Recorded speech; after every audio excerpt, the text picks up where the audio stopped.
ఘట్టంనేని కుటుంబంలోకి మరొక బుల్లితెర రాబోతున్నట్టు గుడ్ న్యూస్ ని షేర్ చేసుకున్నారు మహేష్ బాబు గారి భార్య అమృత. మహేష్ బాబు గారి కుటుంబం సోషల్ మీడియాలో ఎంతో యాక్టివ్గా ఉంటారో మనకు చెప్పనవసరం లేదు. మహేష్ బాబు గారి కూతురు సీతార, అలాగే భార్య అమృత అందరూ వారి లైఫ్ సంబంధించిన ప్రతి ఒక్క అప్డేట్ ని సోషల్ మీడియాలో పోస్ట్ చేస్తూ ఉంటారు. మహేష్ బాబు గారి తండ్రి కృష్ణంరాజుకి ఆదికేశవ అనే ఒక తమ్ముడు ఉన్నట్లుగా అందరికి తెలిసిందే.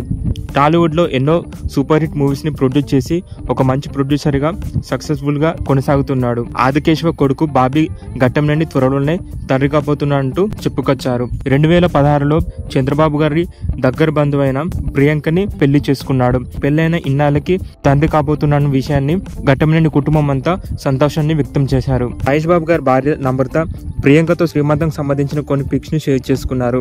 అలాగే ఈరోజు రాఖీ పండుగ అవడంతో సీతార తన అన్న గౌతమ్ కి రాఖీ కడుతున్న కొన్ని ఫొటోస్ ని సోషల్ మీడియాలో పోస్ట్ చేశారు. ప్రస్తుతం మీరు ఆ ఫొటోస్ చూసేయండి. మీకు కనుక మా వీడియోస్ నచ్చితే లైక్, షేర్, అలాగే మా ఫిలిమ్స్ అప్డేట్ ఛానల్ని సబ్స్క్రైబ్ చేసుకొని పక్కనే ఉన్న బెల్ ఐకాన్ని క్లిక్ చేసుకోండి.